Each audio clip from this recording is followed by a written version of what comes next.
So Miryalaguda పట్టణంలో 2018 సంవత్సరంలో జరిగినటువంటి ఈ sensational murder, horror killing Pranay అందరికీ కూడా తెలుసు. ఆ కేసు ప్రస్తుతం విచారణలో ఉంది. విచారణ పూర్తి కావాల్సి వస్తుంది. దీంట్లో A2 నిందితుడు సుభాష్ కుమార్ శర్మ, బీహార్కి చెందినటువంటి సుపారీ కిల్లరు చాలా కాలంగా జైల్లో ఉన్నారు.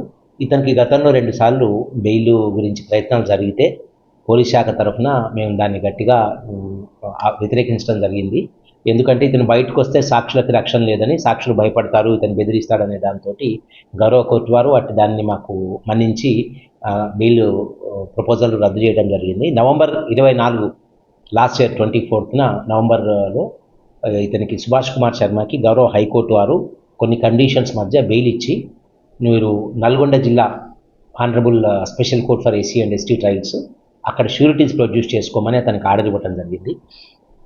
ఆర్డర్ని కూడా గౌరవ కోర్టు నందు మేము వినవించుకోవడం జరిగింది. ఈ మధ్యలో సుభాష్ కుమార్ శర్మకి సంబంధించినటువంటి వాళ్ళు కొన్ని ష్యూరిటీస్ని గౌరవ కోర్టులో, నల్గొండ కోర్టులో వాళ్ళు ప్రొడ్యూస్ చేయగా కోర్టు వారు వాటిని వెరిఫికేషన్ గురించి మాకు పంపడం జరిగింది.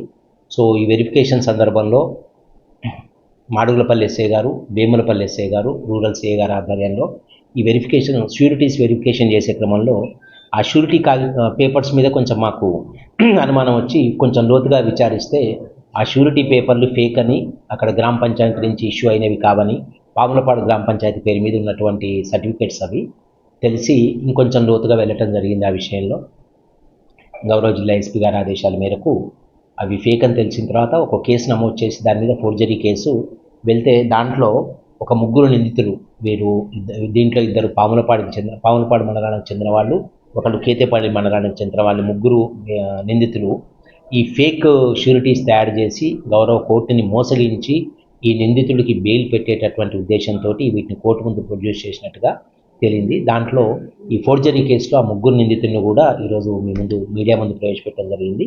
ఆ 3ని ఈరోజు రిమాండ్ చేసి జైలుకు పంపిస్తున్నాము. దీంట్లో మాకు ఇంకా వీళ్ళ వెనక ఉన్నది ఎవరు, వీళ్ళకి ఇది ప్రాంప్ట్ చేసింది ఎవరు అనే దాని మీద పూర్తి స్థాయిలో విచారణ జరపవలసి ఉంది.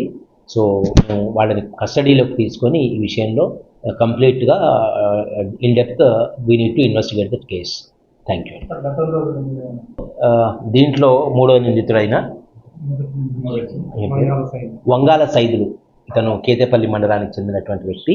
ఈ వంగాల సైదుల మీద ఒక 21 డే బ్రేకింగ్ అంటే ప్రాపర్టీ అఫెన్సెస్ ఒక 21 కేసెస్ ఉన్నాయి. ఇవన్నీ కూడా పగలు టైంలో ఇల్లు పలగొట్టి దొంగతనాలు చేసినటువంటి కేసులు. మిగతా 2 నిందితులకు కూడా క్రైమ్ హిస్టరీ ఉంది, బట్ అంత సీవియర్గా లేదు. అది కూడా మేము పూర్తి స్థాయిలో విచారణ జరుపుతూ ఉన్నాం. ఈ 3 మీద కూడా గౌరవ జిల్లా ఎస్పీ గారి ఆదేశాల మేరకు వీళ్ళ మీద షీట్స్ ఓపెన్ చేసి వీళ్ళ మీద వాచ్ పెట్టాల్సినటువంటి అవసరం ఉంది కాబట్టి షీట్స్ ఓపెన్ చేయడానికి కూడా ప్రపోజల్ పంపిస్తూ ఉన్నాం.